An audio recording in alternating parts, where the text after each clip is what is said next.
Thank you, Jesus. Lord Jesus.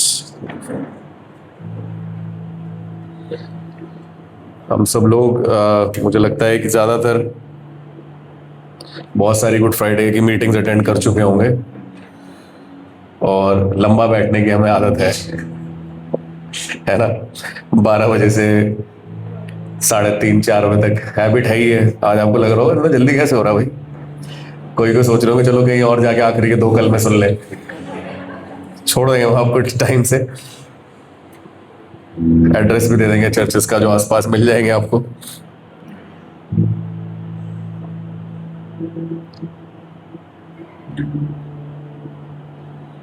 कल मैं एक चीज बता रहा था, कल जब हम मीटिंग में थे मॉन्टी थर्सडे की,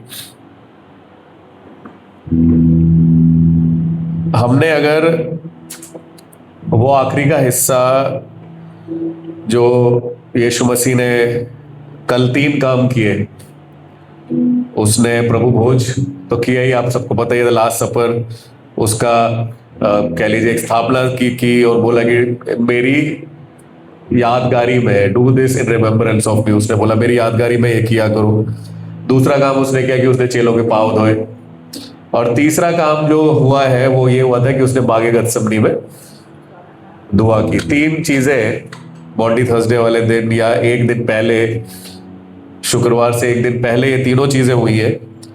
और ये पूरा सीक्वेंस अगर हमने समझ लिया ना मसीह जिंदगी में, ये पूरी तीनों चीजें समझ ली और अप्लाई कर ली, और कुछ करने की जरूरत नहीं है। बता, कंप्लीट है सब कुछ, पूरा कंप्लीट है। उस पूरे एक दिन में यीशु मसीह ने दिखा दिया कि क्या होता है। दूसरों की कमजोरियां देख के उछालना नहीं है, उसे ढकना है। नीति वचन में लिखा हुआ है, जो औरों के पाप ढकता है वो प्रेम का खोजी ठहरता है। हमें तो पता चल जाए किसी का, है ना, नोएडा से निकल के फरीदाबाद तक तो जाएगी बात।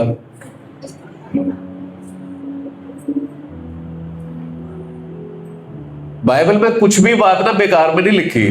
खुदा नए न्यू टेस्टमेंट आप निकाल के पढ़ लीजिए, पौलुस ने इस बात को कहा that we should never gossip और स्लैंडर अबाउट एनीवन। गॉसिप का मतलब तो आपको पता ही है, समझाने की जरूरत नहीं, सब समझदार है।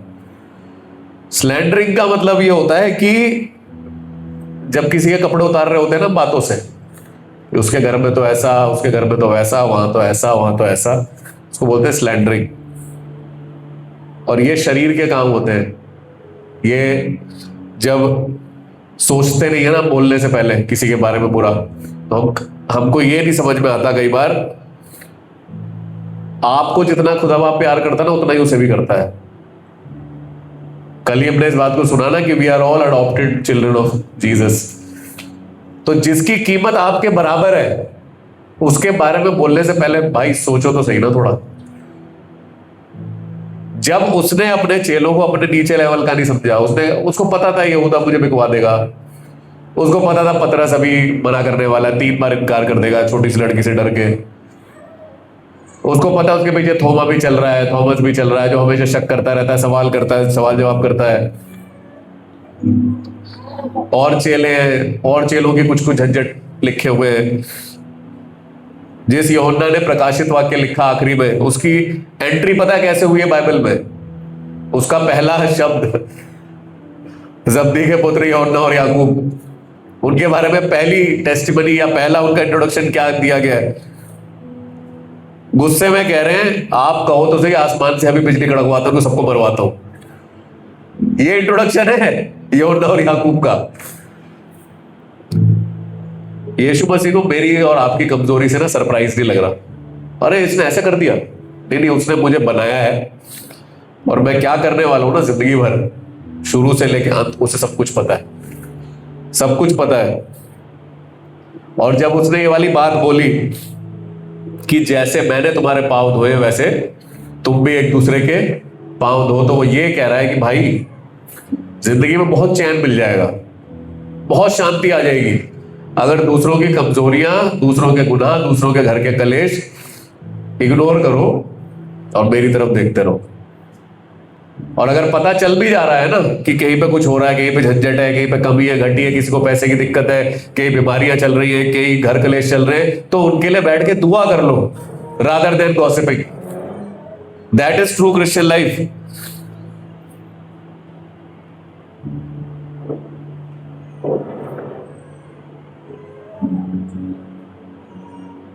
ये केवल आज का दिन हम समझते हैं।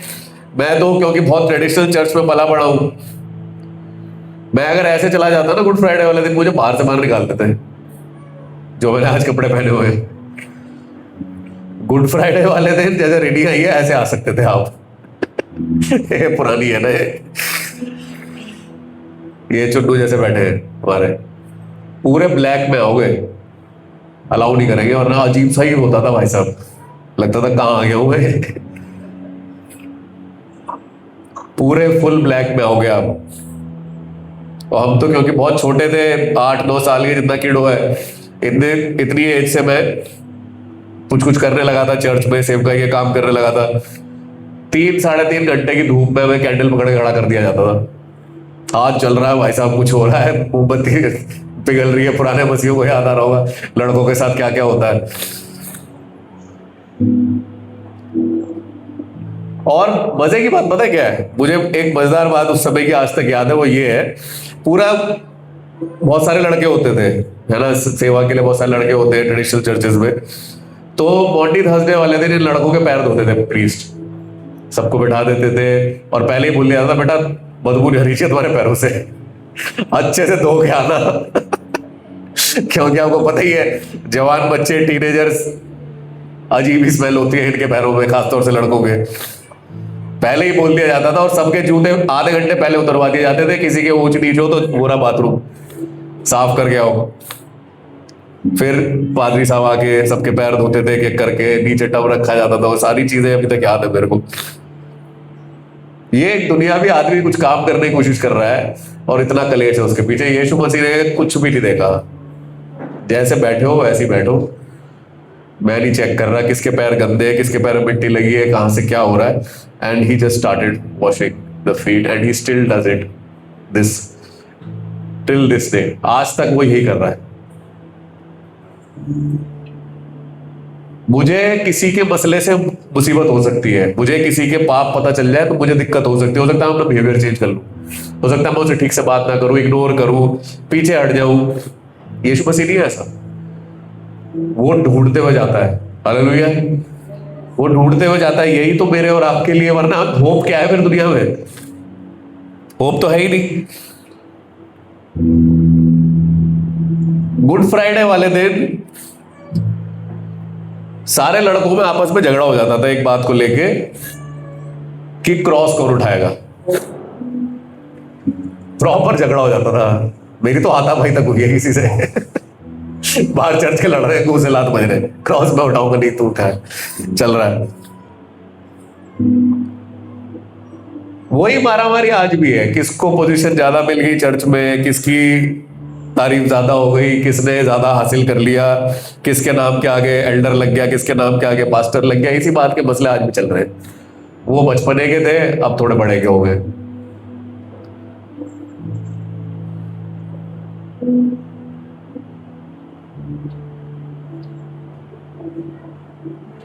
हमें बताया ये गया था, हम छोटे थे, हमें समझ नहीं थी इतनी, कि यीशु मसीह ने इतनी सफरिंग झेली है ना उस दिन। हम पूरी सफरिंग की बात करते हैं गुड फ्राइडे वाले दिन की, यीशु मसीह ने कितने दुख उठाए, वो क्रॉस लेके चला।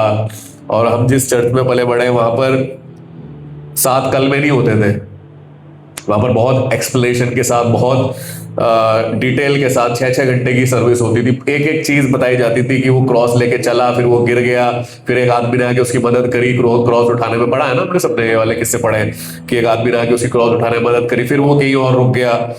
सो ये पूरा किस्सा बताया जाता था हमारे उसमें। और हमें बताया, हम छोटे बच्चों को, हमारी क्लासेस होती थी, उसमें ये बताया जाता था कि हम जितने भी सेवा करते हैं ना, हम में से सबसे ज्यादा कष्ट जो उठाएगा गुड फ्राइडे वाले दिन, उसको परमेश्वर अलग आशीष देगा। हमें बताई जाती थी, हम भी मान लेते थे हाँ सही बात, इसलिए लड़ाई हो रही क्रॉस के पीछे।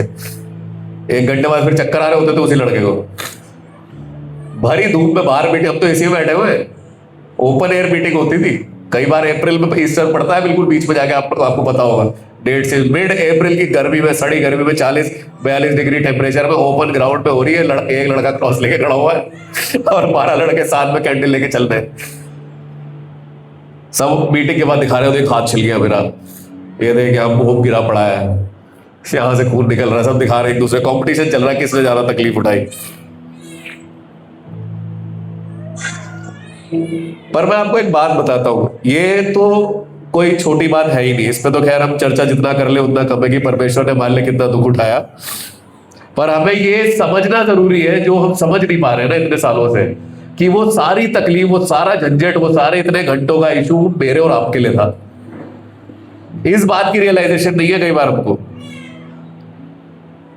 Good Friday is not only about remembering the suffering, it is also about understanding the salvation.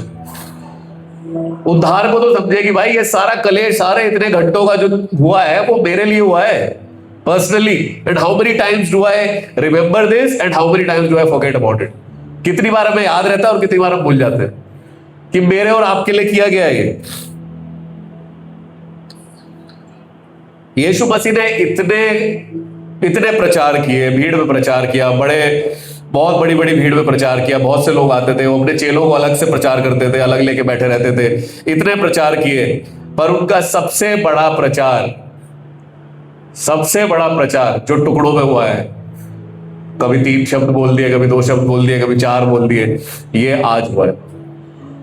जब वो 7 कलमे दिए गए ना, जब वो 7 वर्ड्स दिए गए, उसने पूरी समरी बताई है, सब कुछ समराइज कर दिया अपनी पूरी मिनिस्ट्री का। माफी से लेके, फॉरगिवनेस से लेके, सरेंडर तक, अपने आप को कैसे परमेश्वर के हाथों में सौंपते हैं, उसने सब कुछ पहले से लेके 7वें कलमे तक सब समझा दिया उसने। हे पिता, इन्हें माफ कर, ये नहीं जानते ये कैसे नहीं जानते और क्यों नहीं जानते, और वो किन के बारे में इस बात को कह रहा है। आपको पता होगा वहां पर कुछ लोग मजाक उड़ा रहे थे, है ना, कुछ लोग मजाक उड़ा रहे थे, कुछ लोग ठट्ठा उड़ा रहे थे, कुछ पापी लोग थे, कुछ सजा मिली हुई थी, दूसरे को इधर सजा मिली हुई थी, 2 चोर थे। और सबसे पहला रिस्पॉन्स क्या आ रहा है यीशु मसीह का? सबसे पहला रिस्पॉन्स क्या आ रहा है? वो ये नहीं कह रहा इनको सजा दे, मैं देख लूंगा इन्हें, मैं खुदा का बेटा हूं। मेरा और आपका सबसे पहला रिस्पॉन्स क्या होता है जब आसपास केओस होता है, जब आसपास टेंशन होती है, जब कोई हमें चैलेंज कर जाता है, या कोई हमारी सिचुएशन ऐसी बन जाती है जिंदगी में जहां पर झंझट हो जाए, जहां पर हम बड़े चैलेंज से, बड़े घिरे घिरे से फील करते हैं, पहला रिस्पॉन्स माफी का तो नहीं होता हमारा। पहला रिस्पॉन्स हमारा इरिटेशन का होता है, गुस्से का होता है, आर्ग्यूमेंट का होता है, जवाब देने का होता है। पहला रिस्पॉन्स माफी का नहीं होता हमारा। सबसे पहला रिस्पॉन्स यीशु मसीह ने यहां पर करके दिखाया है,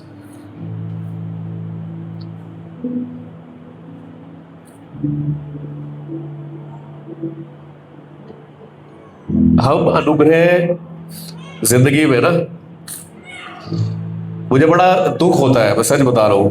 तो उस दिन संडे को ही बता रहा था, ऐसी बहुत सी मीटिंग्स में मैं खड़ा हुआ हूं, क्योंकि जिंदगी भर वर्शिप लीडर रहे, और मेरा ऐसा एक्सपीरियंस रहा है बहुत सी मीटिंग्स में, अब तो गिनती भी नहीं है। सब कुछ टॉप है भैया, साउंड एक क्लास लगा हुआ है लाखों रुपए का, लाइटें चल रही हैं सब जबरदस्त, 20 इंस्ट्रूमेंट बजाने वाले खड़े हैं, पीछे कॉयर खड़ी हुई है, सारी चीजें बहुत टॉप है। पर मुझे उस मीटिंग में ना, वही खड़े खड़े पता नहीं कितनी बार मेरे साथ ऐसा हुआ है कि मेरा रोना छूट गया। शुरू में तो मैं समझ नहीं पाया इस चीज को, क्या हो रहा है मेरे साथ। धीरे धीरे मुझे इस बात को समझ में आया, ये जब बात समझ में आई ना, जब थोड़े से मैच्योर होने लगे, तो मुझे ये समझ में आया कि खुदा बाप को ना इन सब चीजों से कोई इंप्रेशन नहीं पड़ रहा कुछ खास, बहुत मजा नहीं आ रहा खुदा बाप को ये सब देख के। बहुत बड़ा प्रोग्राम तुमने लीड कर लिया, बहुत बड़ा कॉन्सर्ट तुमने लीड कर लिया, इस बात से खुदा नहीं इंप्रेस हो रहा। परमेश्वर का आत्मा काम कर रहा है या परमेश्वर की उपस्थिति है या नहीं, लोग तौबा कर रहे हैं या नहीं, या केवल गीतों का मजा लेके चले गए। मसीह जगत में बहुत होता है क्रिश्चियन कॉन्सर्ट्स, मुझे बाइबल में कोई दिखा दे आके क्रिश्चियन कॉन्सर्ट हुआ था, है ना, पौलुस और सिलास लीड कर रहे थे वहां, मेन माइक पे खड़े हुए गॉडलेस वाले। ऐसा है कि पौलुस और सिलास कहां इबादत कर रहे थे? कहां इबादत कर रहे थे पौलुस और सिलास? जेल खाने में भाई साहब। कोई म्यूजिक नहीं, कोई सपोर्ट नहीं, कुछ नहीं, बस दो लोग। क्या करना है यार? दीवार पे ठुके हुए हैं, दोनों को ठोक रखा है दीवार में।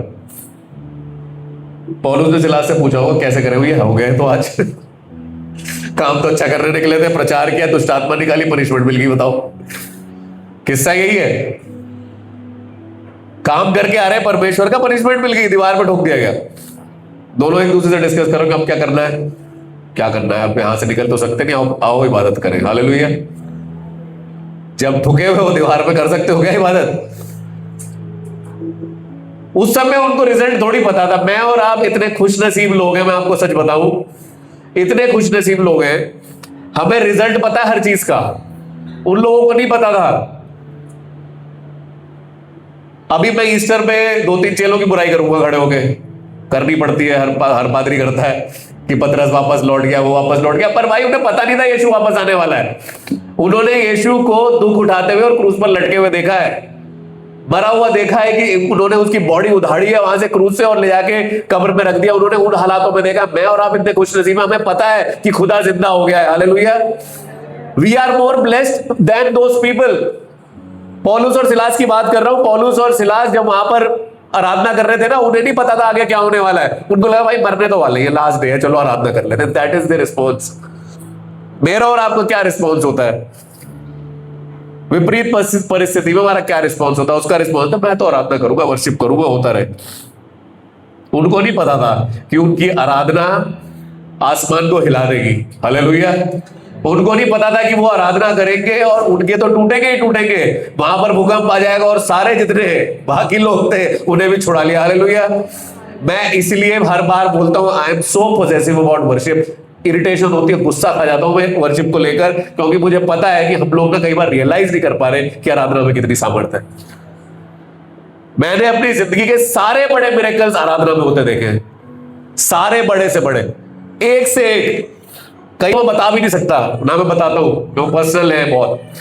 पर आराधना को जितना हमने कॉमन बना दिया ना कई बार चर्च में, एक टाइम सेट है, एक तरीके के गीत हम गाएंगे, एक समय है, उन चीजें हैं, और आराधना की टीम वाले स्ट्रेस में रहेंगे, पता नहीं क्या है ये सब। सच बता रहा हूं मैं। There were 2 people, they worship and everything change. Hallelujah. सब कुछ बदल गया वहां। उनके अपने बंधन टूट गए, जेल खाने के दरवाजे खुल गए, और एंड में आके जेलर पूछ रहा भाई साहब, हाथ जोड़ के खड़ा हुआ उनके सामने। जितना हम आराधना के साथ मजाक करेंगे ना अपनी जिंदगी में, मैं संडे की और इबादतों की बात नहीं कर रहा, मैं डेली की बात कर रहा हूं। इतने दिनों से हम कह रहे हैं ना कि भैया worship is not a one day activity, कि आपने हफ्ते में एक दिन कर ली।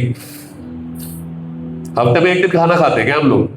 खाना तो रोज खाते हैं ना, 2 बार 3 बार, कई लोग 4 बार, कई 5 वाले भी हैं। तो आराधना क्यों हमारी टाइम पास होती है कि हमने हफ्ते में एक ही दिन करनी है, या वचन हमको एक ही दिन पढ़ना है? हम खुद भी पढ़ेंगे नहीं भाई साहब, आप ही खिलाओ मैं। द फर्स्ट रिस्पॉन्स, पहला रिस्पॉन्स यीशु मसीह का, जब तक कड़वाहट रिलीज नहीं होगी ना, तब तक अनुग्रह ग्रहण नहीं कर पाएंगे। और माफ करना किसी को ना, वो आप दूसरे पे एहसान नहीं कर रहे हो, अपने ऊपर एहसान कर रहे हो। किसी को माफ करना आप अपने ऊपर एहसान कर रहे हो। मैं सच बता रहा हूं, जब आप किसी को माफ कर देते हो ना, आप रिलीज हो जाते हो सबसे पहले, दूसरा हो चाहे ना हो। वो क्या कह रहा था कि ये नहीं जानते, सब जानते हैं यीशु मसीह, कैसे नहीं जानते? या आपको मार रहे, नहीं पता कि आपको मार रहे, नहीं, उनको ये नहीं पता था कि ये किसके साथ ये कर रहे हैं, किस शख्स के साथ ये वाला काम कर रहे हैं, जो इनको स्वर्ग में ले जा सकता है उसके साथ ये कर रहे हैं, जिसने इनके गुनाह अपने ऊपर उठा रखे उसके साथ कर रहे हैं। ये नहीं जानते। 2 चोर बैठे हैं, एक इधर है एक इधर है।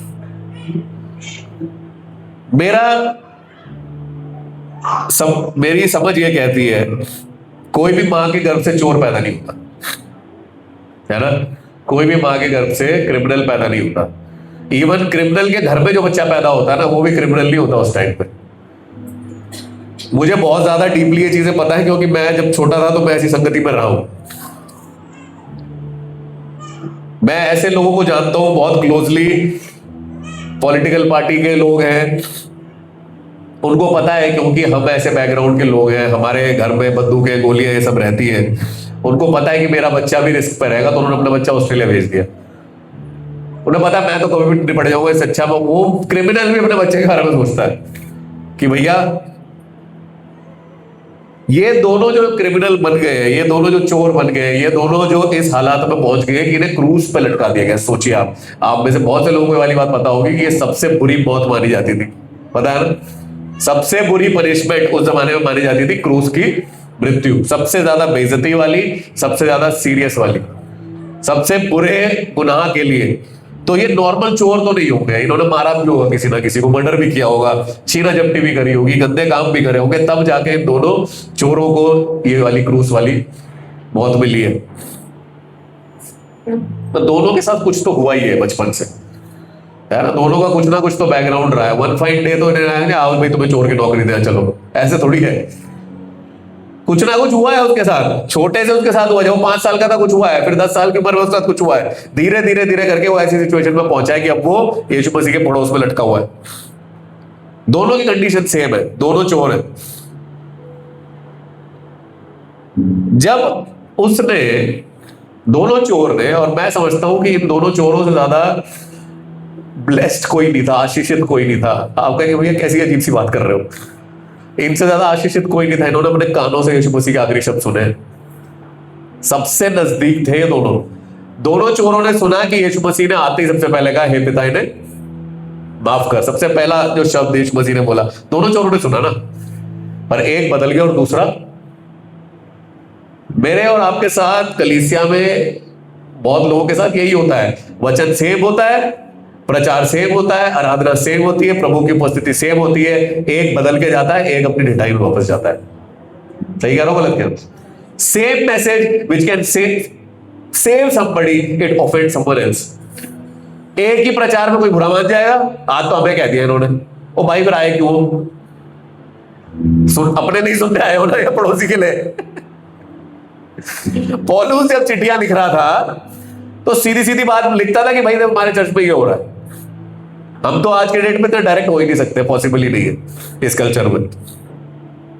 पर अगर आपसे परमेश्वर के कलाम ने बात करी है तो आपको नाचते हुए जाना चाहिए। मैं बताऊं, आज खुदा ने मुझसे बात करी, हालेलुया, आज परमेश्वर ने मुझसे बात करी है। It's a blessing for me.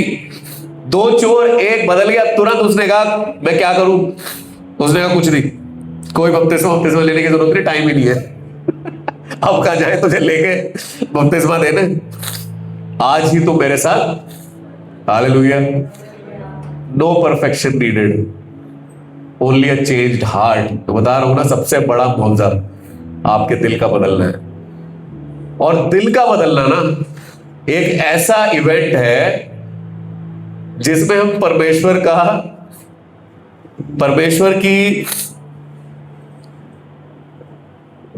की नजर में आ जाता है। जैसे अभी ममता बता रही थी कि हम कलीसिया में तो बना सकते हैं एक दूसरे का, बना ही रहे सालों से। मैं तो अक्सर इस बात को, चर्च में गाली थोड़ी देगा कोई, यहाँ तो माहौल ही ऐसा है। मीटिंग खत्म होने के 15 मिनट बाद दे सकते हैं 12 ऑटो वाले से लड़ते हुए, यहाँ नहीं देगा कोई। यहाँ माहौल ही ऐसा नहीं है। यहाँ पर हमको बचपन से आता है, मैं तो अक्सर बताता हूँ, सबसे नकली तुम्हारे बच्चे हैं, इनका असली रूप आप घर में देख लो। और यहाँ ये अभी से सीख रहे हैं कैसे चर्च में अपने आप को दिखाना है। हम भी वैसे ही हैं, हम भी ऐसे ही ट्रेंड हो गया है। कलीसिया में सब बड़ा नॉर्मल रहता है, पर जब आपका दिल बदल जाता है ना, एक तो अभी भी चिल्ला रहा है यीशु मसीह पे, तू खुदा का बेटा तो खुद को बचा ले, मुझे बचा ले, ताने दे रहा है, पर यीशु मसीह का ध्यान उस बंदे पे गया है। बैकग्राउंड सेम है, क्रिमिनल ये भी है, बुरे काम इसके भी उतने ही बराबर है, सजा इसे भी बराबर की मिल रही है, पर उसका ध्यान उस चोर पर गया जिसने कहा हम तो अपने गुनाहों की सही सजा पा रहे हैं। When you realize, when your heart changes, इसी को तो बोलते हैं तौबा करना। तौबा करना कोई वैसे वाला इवेंट थोड़ी है जो हमने चर्चेज में बना दिया, आदमी घुटनों पे आके 1.5 घंटे रोएगा तो ही उसे तौबा माना जाएगा। ना ना, तौबा 1 सेकंड में होता है। The moment you realize that you are wrong and you want to turn back, it's the moment of repentance. Hallelujah. ये सब ढकोसलेबाजी है, मैं सच बता रहा हूं। एक एक घंटा रोते रहना और घुटनों में पड़े रहना यीशु मसीह के तो तभी हमारा प्रूव होगा जी हमने तौबा करी है ना। ये कुछ नहीं प्रूव कर रहा। उस चोर के पास कोई समय नहीं था कि वो बपतिस्मा ले, कोई समय नहीं था कि वो अच्छे काम करे, जाके यीशु मसीह के पीछे चले, जाके मुआवजे करे, किसी को चंगाई दे दे, मिनिस्ट्री का काम करे, प्रचार करे, कोई टाइम नहीं था उसके पास। आखिरी वक्त था उसका, यीशु मसीह ने कहा आओ। So what does this show us? We can never earn the love of God. हम कमा नहीं सकते उसका प्यार, वो पहले ही करता है। हम अपनी बहुत परफेक्शन दिखा के उसका काम नहीं कमा, उसका प्यार नहीं कमा सकते। और दूसरी बात ये, मेरा पास्ट कितना भी बुरा हो ना, मुझे डिस्क्वालीफाई नहीं कर सकता। हालेलुया। मेरा अतीत कितना भी बुरा हो, परमेश्वर के अनुग्रह से दूर नहीं कर सकता, वो मुझे दूर नहीं कर सकता। एक मोमेंट मुझे बदल सकता है। अगर यीशु मसीह ने उस चोर को प्यार दिखाया, उस चोर से ये बोला, तो वही अनुग्रह मेरे और आपके लिए भी तैयार है। नथिंग हैज चेंज्ड, कुछ नहीं बदला है। यीशु मसीह कल, आज और हमेशा एक जैसा है। दर्द में पड़े हुए हैं, अभी तक क्या क्या हुआ है पीछे। क्रूज को लेकर आए हैं, पहाड़ी पर चढ़े हैं, गिरे हैं कई बार, सर पर कांटों का ताज रख दिया गया है, खून बह रहा है, मजाक उड़ा रहे हैं लोग, कोड़े पड़े हैं।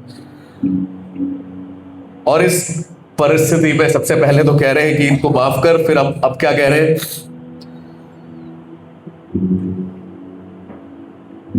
यूहन्ना को देख के बता रहे हैं कि भाई ये अब से तेरी माँ है, ये तेरी रिस्पॉन्सिबिलिटी तेरे को उठानी पड़ेगी।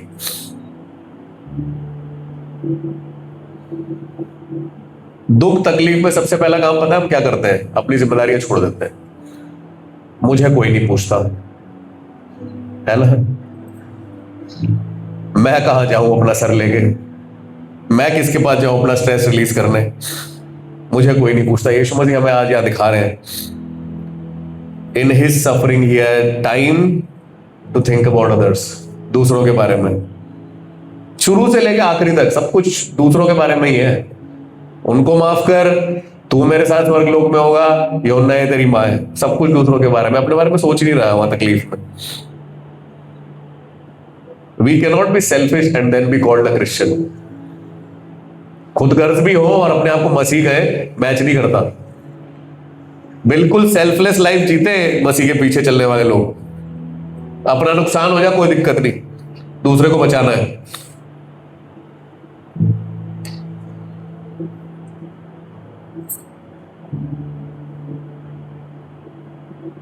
और इन सब चीजों के बाद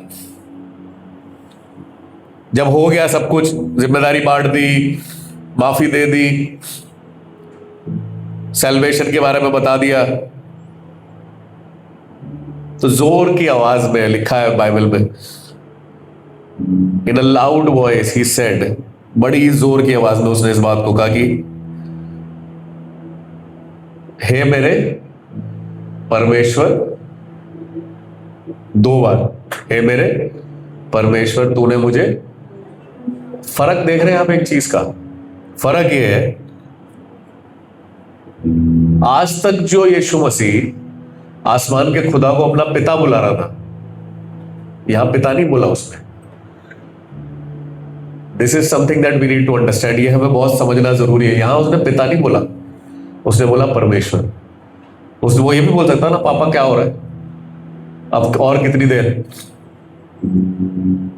हे मेरे परमेश्वर, 2 बार उसने बोला, तूने मुझे क्यों छोड़ दिया है? क्योंकि इस बात में पूरी पूरी सच्चाई है। ये कोई ऐसे ही दिया हुआ स्टेटमेंट नहीं है। खुदा बाप ने वाकई यीशु मसीह को छोड़ दिया था उस मोमेंट में, क्योंकि बाइबल में लिखा है आवर लॉर्ड इज होली, वो पवित्र है और वो पाप को कोई लेना देना नहीं खुदा बाप का पाप से, और वो सारा पाप यीशु मसीह के ऊपर रखा हुआ है। उसने अपनी नजरें हटा ली यीशु मसीह के ऊपर से कि भैया मैं नहीं देख सकता ये, I am so pure, I am so Holi, मैं ये सारा गुनाह पूरी दुनिया का तेरे ऊपर रखा हुआ है, I can not even look at you, मैं तुझे देख भी नहीं सकता। और इसलिए यीशु मसीह ने इस बात को बोला, कोई झूठ नहीं है इस बात में, या कोई उस तरीके की बात नहीं है कि जैसे हमें लगता है कि हाँ चलो कुछ कह रहे हैं ना, ये एक्चुअल फैक्ट बोला यीशु मसीह ने कि तूने मुझे क्यों छोड़ दिया है। भजन संहिता 22 में भी सेम चीज लिखी हुई है, पर निकलवा के पढ़वा नहीं रहा। It was prophetically said years ago, तूने मुझे क्यों छोड़ दिया है।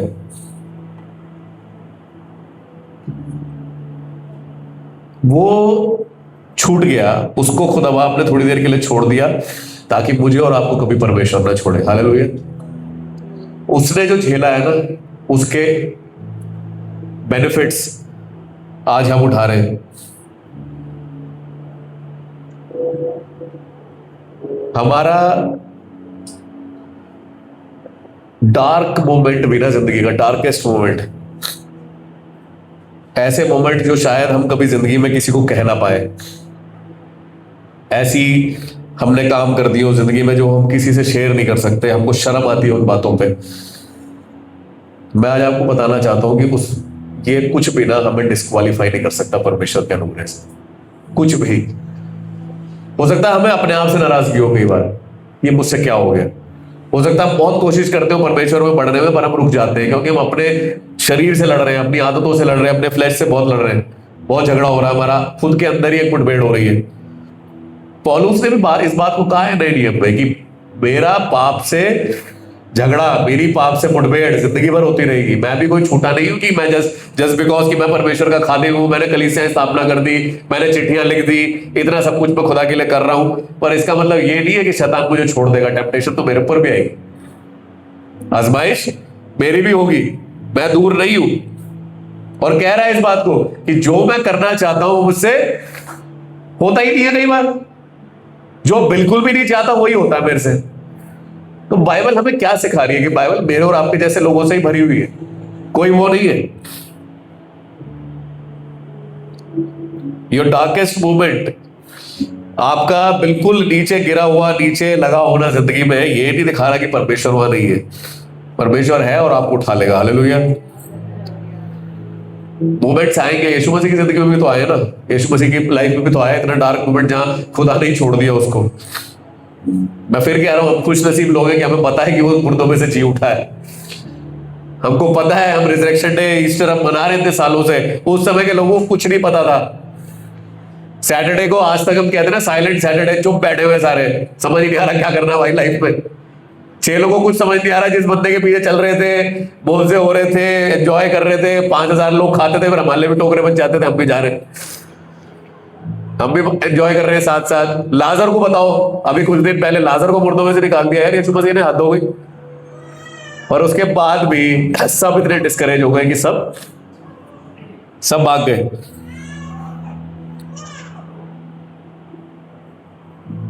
अगली बात जो यीशु मसीह ने बोली, मैं प्यासा हूं।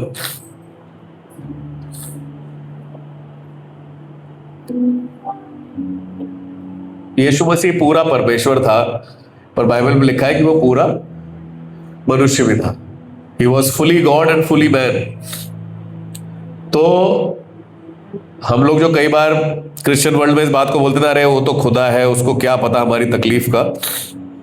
मैं आपको बताना चाहता हूं, हमारी कोई ऐसी तकलीफ नहीं है जो उसे पता ना हो। हमारा ऐसा महायाजक नहीं जो हमारी तकलीफों को ना समझता हो। बाइबल में लिखा है ये अंडरस्टैंड्स आवर पेन, उसको पता है डिप्रेशन में जाना क्या होता है, उसको पता है दुखी होना क्या होता है। अभी कल ही हमने पढ़ा ना कि वो गत्समनी के बाग में क्या लिखा है कि वो व्याकुल हुआ, उदास हुआ और व्याकुल हुआ। मतलब उदास और व्याकुल होना ठीक है, कोई जजमेंट ना पास करे इस बात पे कि भैया कैसे ना, पर आगे क्या किया यीशु मसीह ने। यीशु मसीह ने अपनी उदासीनता की वजह से या व्याकुलता की वजह से जाके अपने चेलों से झगड़ा नहीं करने लगा। वो जाके खुदा के पैरों में गिरा है और उसने बोला है कि परमेश्वर मुझसे हो नहीं पा रहा, बड़ी दिक्कत लग रही है, बहुत प्रॉब्लम लग रही है, मुझसे ये हो नहीं पा रहा है, हो सके तो ये प्याला मेरे आगे से टल जाए, पर फिर भी मैं यही कहूंगा मेरी नहीं but what is our approach? हमारी अप्रोच क्या होती है जब हम उदास होते हैं या व्याकुल होते हैं? मैं प्यासा हूं, वो समझ रहा है, उसको भी प्यास लगी थी। इसका मतलब क्या है? सिंपल सा एक चीज दिखा रहा है कि उसको पता है कि ह्यूमन इमोशंस क्या होते हैं, ह्यूमन नीड्स क्या होती है। परमेश्वर हमारी नीड समझता है, हमारी क्या जरूरतें।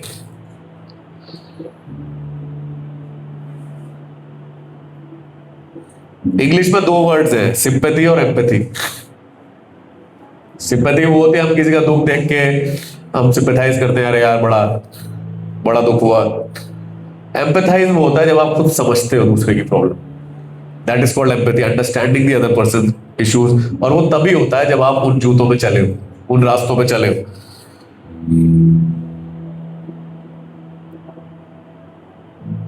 अपने स्ट्रगल्स परमेश्वर के सामने रखने के समय ना शर्माइए मत, वो समझता है।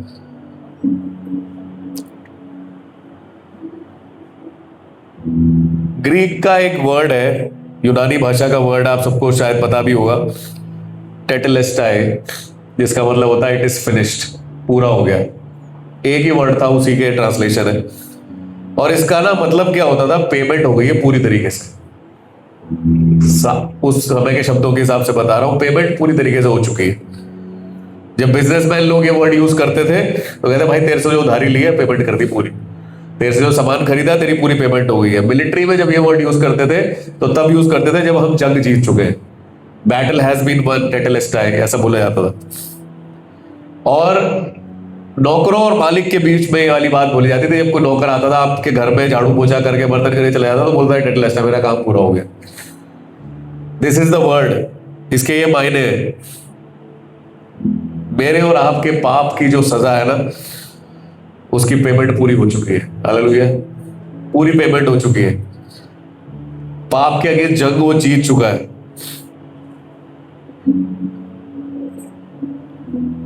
शैतान, जिसकी हम कई बार बहुत तारीफ करते हैं, मैं कल भी इस बात को बता रहा था, मैं कई मसीहों की मुंह से सुनता हूं शैतान ने ऐसा कर दिया वैसा कर दिया। करता है, मैं मना नहीं कर रहा। We have an enemy and it is true, it is real. पर हम उसकी यीशु मसीह से ज्यादा चर्चा ना करें अपनी जिंदगी में, उसको इतनी सामर्थ्य ना दें।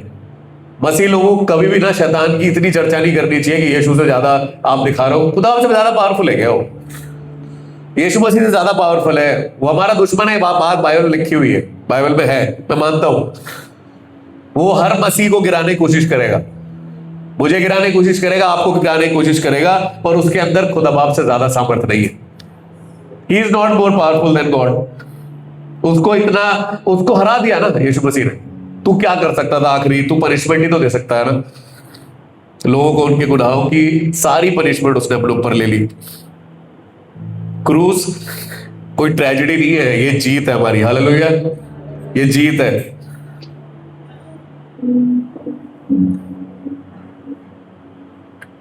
लूका 23वां अध्याय उसका 46वां पद निकाले,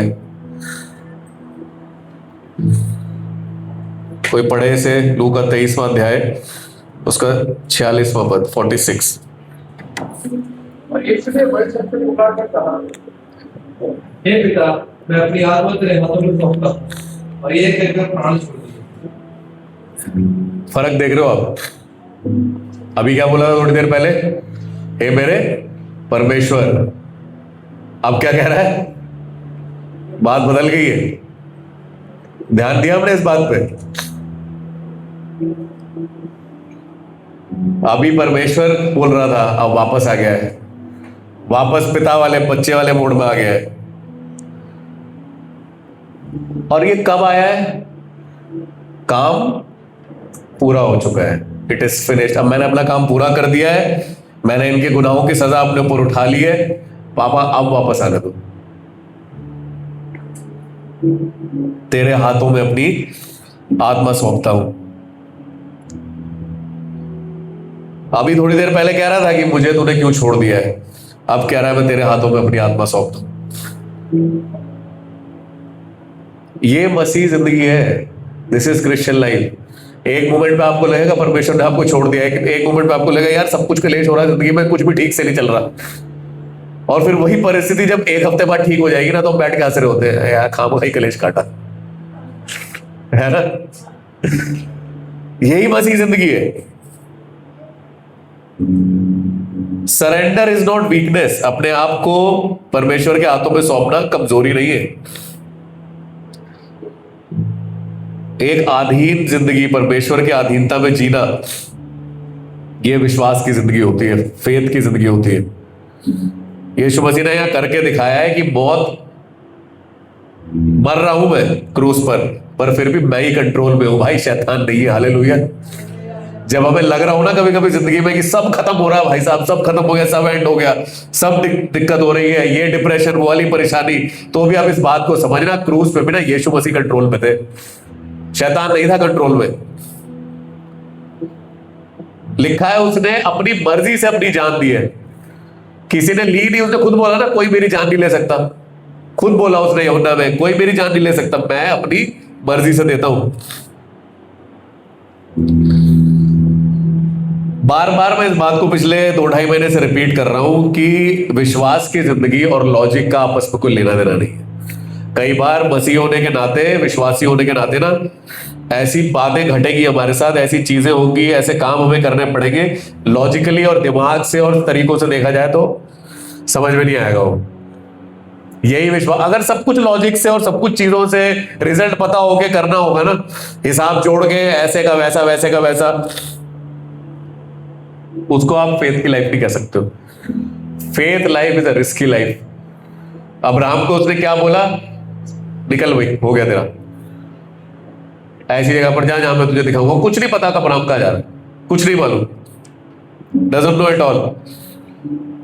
सारे चेले, सारे के सारे चेले, कोई कुछ कर रहा है, कोई कुछ कर रहा है, कोई कुछ कर रहा है। यीशु मसीह ने क्या बोला? Follow me. बताओ तो भाई साहब होगा क्या? ऑफर लेटर दे दी, सैलरी भी लिखी इसमें ना पोजीशन लिखी है, ना पता है काम क्या करना है, फॉलो मी है क्या बात हुई? बताओ तो सही, जॉब डिस्क्रिप्शन भेजो भैया पहले, ऐसे थोड़ी चलता है आजकल, पहले ईमेल भेजो, पूरा बताओ तो सही, फॉलो मी का क्या मतलब है? नहीं, वो नहीं बताएगा। मुझे तो आज तक पता चला नहीं है।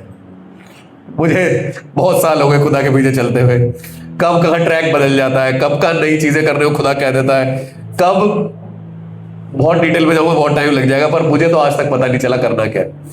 जो जो खुदा आप कहता जा रहा है वैसे वैसे करने की कोशिश कर रहे हैं। कभी हार जाते हैं, कभी जीत जाते हैं, कभी कर लेते हैं, कभी हमारी कमजोरियां हम पे हावी पड़ जाती है, कभी हम सही हो जाते हैं, कभी हम बुरे हो जाते हैं, कभी गलत हो जाते हैं। पर वो ये कह रहा है कि भाई ये सब तो चलता रहेगा, पर पॉइंट ये है, फॉलो मी। क्या उसके पीछे चलते चलते चेले फेल नहीं हुए ना चेले फेल, पर चेलों की अच्छी बात यह थी कि वो उसे फॉलो करते रहे। थोमा की इतनी अच्छी बात मेरे को लगती है, थोमा की बहुत बुराई करते हैं हम लोग, मैं तो बहुत ही ज्यादा करता हूं, पर थोमा की मुझे एक बात अच्छी लगती है। वो एक दिन क्यारा खड़े होके, क्या हम भी इसके साथ मरने को चले? अभी बताया था ना कुछ दिन पहले, आओ हम भी इसके साथ मरने। पूरा सिनिकल सार्कास्टिक बिल्कुल चल रहा है, खुद तो मरेगा हमें मरवाएगा। पूरी बाइबल में उसकी पहली बात जो थोमा की लिखी है वो ये लिखी, आओ हम भी इसके साथ मरने को चले। ये नहीं कह रहा कि देखो ये रिस्क पे जा रहा है, चलो भाग के वापस चले जाते हैं। इसका दूसरा एंगल ये है, हर सिक्के के दो पहलू होते हैं। हम देखते हैं नेगेटिव बात, अरे इसने ऐसे कह दिया, यीशु मसीह कह रहा है भाई कह तो रहा है पर चल मेरे साथ ही रहा है फिर भी। हालेलुया। आफ्टर माई डाउट्स, मेरे मन में शक आ रहे हैं, मेरे मन में डाउट्स आ रहे हैं, मुझे पता नहीं मेरे फ्यूचर का क्या होगा, पर मैं फिर भी यीशु मसीह के पीछे चलता रहूंगा। ये बात परमेश्वर को भाती है। बाइबल में लिखा है विश्वास के बिना उसको प्रसन्न करना पॉसिबल ही नहीं है, अनहोना है। हमको मतलब हम इतना क्यों अपनी जिंदगी को कंट्रोल करना चाहते हैं, मुझे समझ में नहीं आता। मैं सही बताऊं, जिंदगी में अगर रिलैक्स होकर जीना चाहते हो, अपनी जिंदगी कंट्रोल छोड़ दो। सीरियसली बता रहा हूं आपको लोगों आज वो मोटिवेशनल स्पीकर से सुन के आ गए एक ही पे, ना ये सब बाइबल की बातें हैं, हमसे चुरा के लोग बोल रहे हैं दुनिया में जाके। अपनी जिंदगी का कंट्रोल छोड़ दो, ना मजा आ जाए तो बताना आप मुझे। मैं अपनी लाइफ को पलट के देखता हूं, जो एडवेंचर मेरे साथ हुए हैं ना, अगर मैं अपने हिसाब से जीता तो कुछ भी नहीं होता। आज मेरे पास इतनी कहानियां हैं कि मैं किसी को बिठा के 2 हफ्ते बता सकता हूं कि भाई ये घटा है मेरे साथ पिछले 22-23 साल में।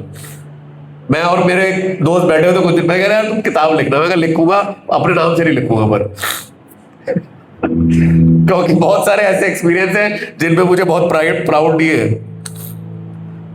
वो लिखते हैं ना सब लोग, कई बार राइटर्स अपना नाम बदल के किताबें लिख देते हैं, पेन नेम बोलते हैं उसको, लिखनी तो है। पर ये सारे एडवेंचर ना बिल्कुल ना होते अगर मैं अपनी लाइफ अपनी मर्जी से जीता तो। मैं वो करता जो मैं करना चाहता था, वो मैं सच बता रहा हूं, ये मुझे ही पता है, परमेश्वर को पता है, मैंने जिंदगी में 90% काम अपनी मर्जी से किए ही नहीं, 10% किए, उसका भुगतान भी आज तक कर रहा हूं मैं। बहुत रिग्रेट है उन बातों का। The best way to live is to completely surrender yourself in the hands of God. अगर यीशु मसीह को करना पड़ा है तो मैं और आप कौन है यार? मेरा यही सवाल है। अगर खुदा बाप को, यीशु मसीह को अंत में ये बोलना पड़ा, आखिर में यीशु मसीह को ये बोलना पड़ गया कि हे पिता, मैं अपनी आत्मा तेरे हाथों में सौंपता हूं। इंग्लिश में क्या वर्ड लिखा गया है? I surrender my spirit in your hand, I am surrendering my self, मैं अपने आप को तेरे हाथों में सौंप रहा हूं। तो हम कैसे अपनी मनमर्जी कर लेते हैं? कई बार कैसे हम सोच के बैठे हुए हैं।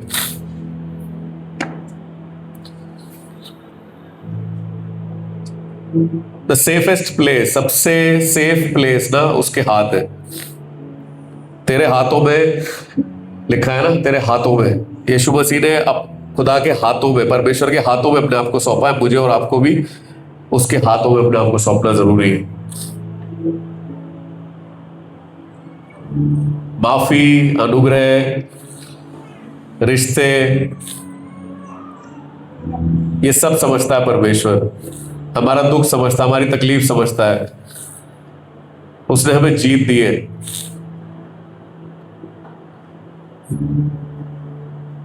एक बहुत जरूरी काम हुआ है, उसको मैं बताऊंगा, उसके बाद हम खत्म करेंगे।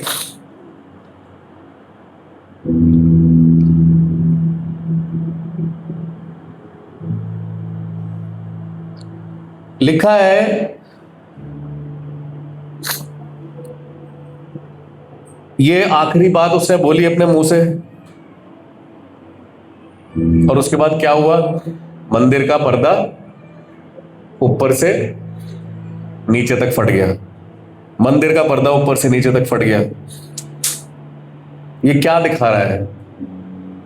We are all mature people, हम लोग बाइबल को जानने वाले लोग हैं, हमको इस किससे पता, हमको पता है कि ये क्या दिखा रहा है कि अब मेरे और परमेश्वर के बीच में अब गैप नहीं है कोई। उस जमाने के लोगों को डर के जाते थे वो लोग। लिखा है अति पवित्र स्थान में जब कोई महायाजक जाता था तो उसकी कमर में घंटी बांध दी जाती थी। घंटी की जब तक आवाज आ रही है जिंदा है, और अगर पापी महायाजक अंदर घुस गया तो घंटी की आवाज बंद। मैं और आप गुनाह लेके आ जाते हैं परमेश्वर की उपस्थिति में, मरे नहीं है आज तक हम। ये फर्क है तब में और अब में। हम हो सकता है सुबह ही झूठ बोल के आए हो, पर हम मरे नहीं है परमेश्वर की उपस्थिति में, क्योंकि अब मंदिर का पर्दा ऊपर से नीचे तक फट गया है। वो एक्सेस खोल दिया है यीशु मसीह ने, बैरियर हटा दिया है। अब कोई सेपरेशन नहीं है, कोई दूरी नहीं है, कोई डिस्टेंस नहीं है। अब हम परमेश्वर के पास डायरेक्टली आ सकते हैं। हमें जो माफी मिल गई है उस माफी की वजह से हम परमेश्वर के नजदीक आ गए। इब्रानियों की पुस्तक में लिखा है, मैं निकलवाऊंगा नहीं, ऐसे ही बता रहा हूं आपको, कि जो रास्ता खुदा ने खोला है, जो रास्ता यीशु मसीह ने खोला है, जो उसके बलिदान ने रास्ता खोला है, अब हम बिना डर के, without fear we can enter the presence of God. Hallelujah. Without fear we can enter the presence of God. Fear किस बात का? कि पनिशमेंट मिलेगी। बच्चे जब गलती करते हैं, उनकी गलती पकड़ी जाती है, तो वो डरे हुए आते हैं ना पेरेंट्स के सामने कि अब थप्पड़ लगने वाला है, अब पनिशमेंट मिलने वाली है। पर मेरा पिता मुझसे इतना अलग है, वो मुझे मेरी गलती पे थप्पड़ नहीं मारता, बिल्कुल नहीं। मेरे को पनिशमेंट हो गया था, पनिशमेंट ले ली दूसरे वाले ने, जो बड़ा पहला उठाया ना उसने ले ली तुम्हारी सबकी पनिशमेंट, इसलिए अब तुम्हारे गुनाहों की सजा तुम्हें नहीं मिलेगी। वो ले गया, पहला वाला ले गया सब।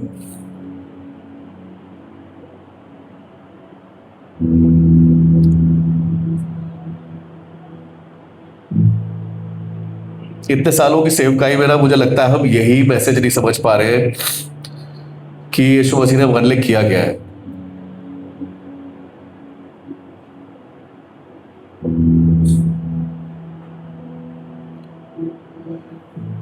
हमारे गुनाहों की, हमारे पापों की जो लंबी लिस्ट है, उसकी जो हमें पनिशमेंट मिलनी चाहिए थी, वो एक शख्स अपने ऊपर लेके चला गया।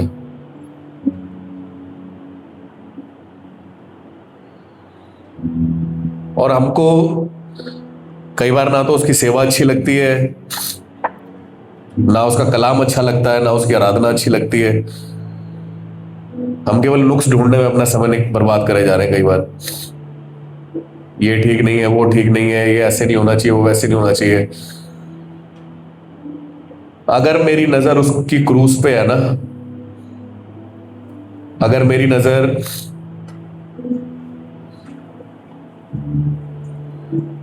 क्यों यशाया भविष्यवक्ता ने इस बात को बोला कि वो देखने लायक भी नहीं था? क्योंकि मैं और आप ना, मैं सच बता रहा हूं, यीशु मसीह, आप इमेजिन कर लो यीशु मसीह का जो हाल उससे हो रहा था ना, मैं और आप उसको 2 मिनट देख भी नहीं पाएंगे। इसलिए हमने मुख फेर लिया है, इसलिए हमने कलाम से मुख फेर लिया। कई बार वचन हमसे डायरेक्ट बात करता है कई बार आके, पर हम वचन से अपना मुंह फेर लेते हैं। नहीं नहीं, हम नहीं कर सकते।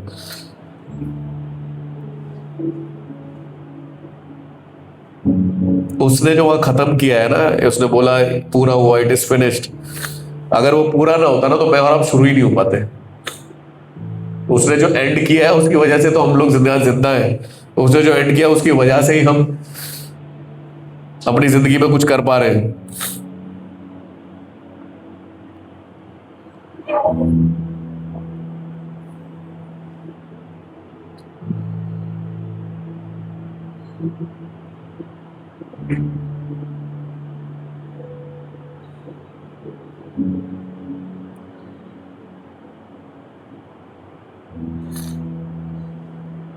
जबकि हमें यीशु के लहू के द्वारा उस नए और जीवते मार्ग से पवित्र स्थान में प्रवेश करने का हियाव हो गया है।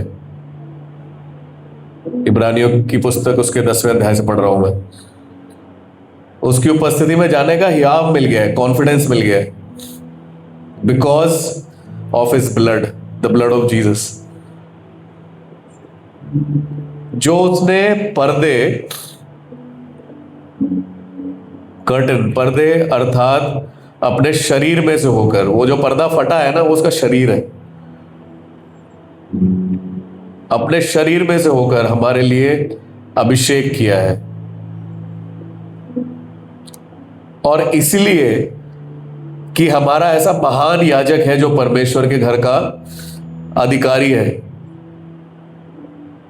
और उसके बाद इनविटेशन दे रहा है हमको, कह रहा है तो आओ हम सच्चे मन और पूरे विश्वास के साथ और विवेक को दोष दूर करने के लिए हृदय पर छिड़काव लेकर और देह को शुद्ध जल से धुलवाकर परमेश्वर के समीप जाए। Let us draw near to God with a sincere heart,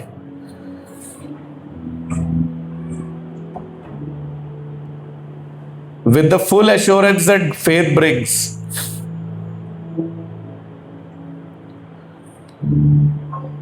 Hearts sprinkled to cleanse us from a guilty conscience. हमारा विवेक साफ हो, बिल्कुल कॉन्शियस हमारा साफ हो।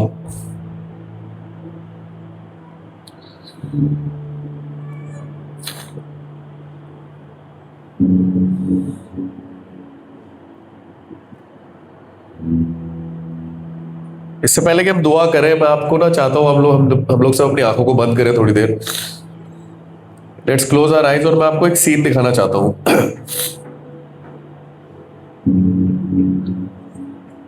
जहां पर यीशु मसीह को क्रूस दी गई थी, वो एक ऐसी जगह थी जहां पर कूड़ा डाला जाता था, ऐसी जगह थी जहां पर लाशों को ऐसी फेंक के चले जाते थे, मरे हुए जानवर ऐसी फेंक के चले जाते थे। उस जगह पर गोलगथा उसका नाम, वहां पर इन तीनों को वहां क्रूस मिली है। और जो इतना समय यीशु मसीह क्रूस पर लटके रहे,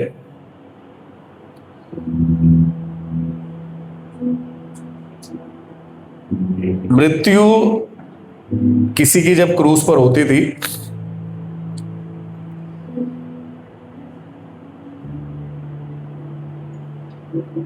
क्योंकि एक समय के बाद ना उस आदमी को सांस आनी बंद हो जाती थी।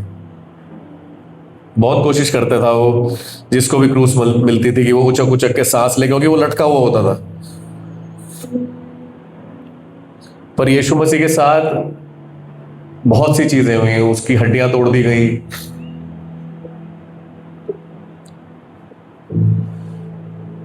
उसके सर पे कांटों का ताज रखा गया,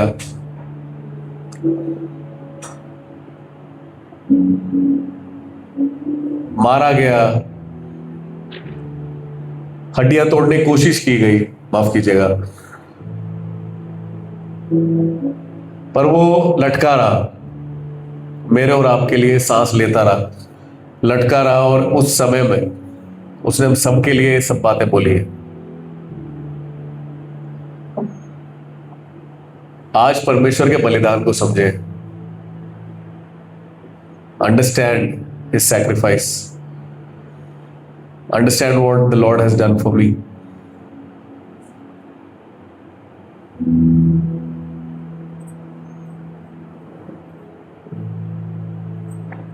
वचन में लिखा है, कौन परमेश्वर के बचाए हुए जन के खिलाफ, उसके अभिषिक्त के खिलाफ कौन दोष लगाएगा? क्यों? इसलिए कि परमेश्वर का अभिषिक्त बहुत अच्छा है, इसलिए नहीं कि परमेश्वर के पीछे चलने वाला जन बहुत अच्छा है, पर दोष हमारे ऊपर कोई इसलिए नहीं लगा सकता क्योंकि उसने दाम चुका दिया है। ये हमारी अच्छाई के बारे में नहीं है। It's not about what we are capable of, it's not about what we have done to earn the love of Jesus. हमने कुछ कमा नहीं लिया, हमने कुछ करके हम कमा भी नहीं सकते उसका प्यार, पर मैं और आप जिंदा इसलिए, मैं और आप बचे हुए इसलिए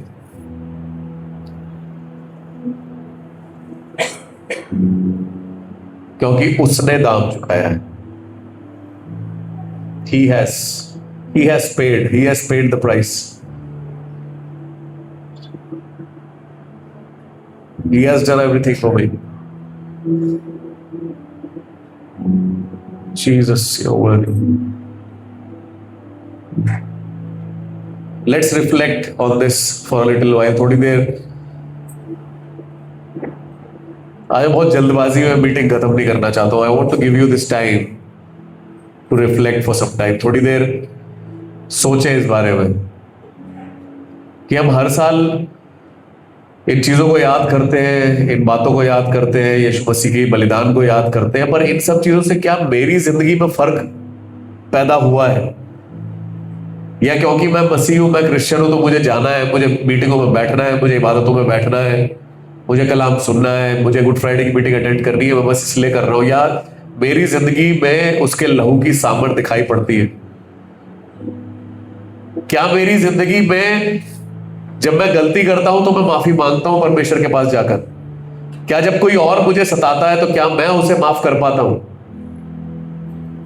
क्या अपनी कमी घटी कमजोरी में मैं सबसे पहले उसके आगे घुटने टेकता हूं जाके? जब परमेश्वर मुझे कुछ ऐसा करने को कहता है जो मेरी पसंद का नहीं है, मुझे अच्छा नहीं लग रहा है, पर क्या मैं तब भी इस बात को कह पाता हूं कि परमेश्वर मेरी नहीं तेरी मर्जी पूरी हो? I want to live an obedient life.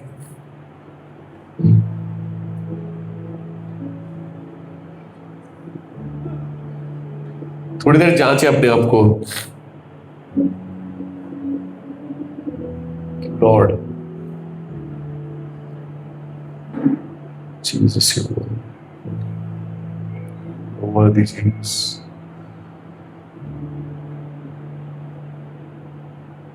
Thank you, Father. Thank you, Jesus. धन्यवाद यीशु मसीह, धन्यवाद यीशु मसीह।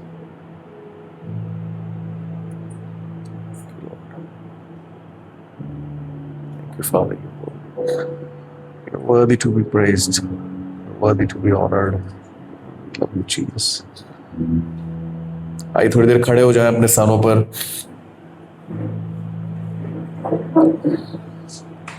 लेट्स कीप प्रेइंग, थोड़ी देर दुआ करते रहे। याद करें हमको किस चीज के लिए खुद माफी मांगनी है, किस बात के लिए किसी और को माफ करना है, कहां पर हमने खुदा के दिल को दुखाया है, कहां हम अपनी मर्जी करके बैठे हुए हैं, कहां पर हमें कंट्रोल छोड़ना है अपनी जिंदगी का।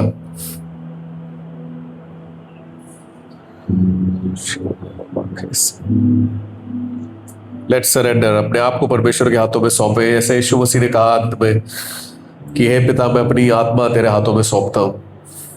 परमेश्वर, मैं ऐसी जिंदगी जीना चाहता हूं जहां पर मैं तुझे पिता कह सकूं, जहां मैं तुझे अब्बा कह सकूं,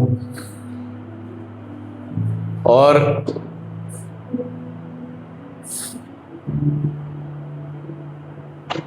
तेरे हाथों में रहूं। I just want to stay in your hands.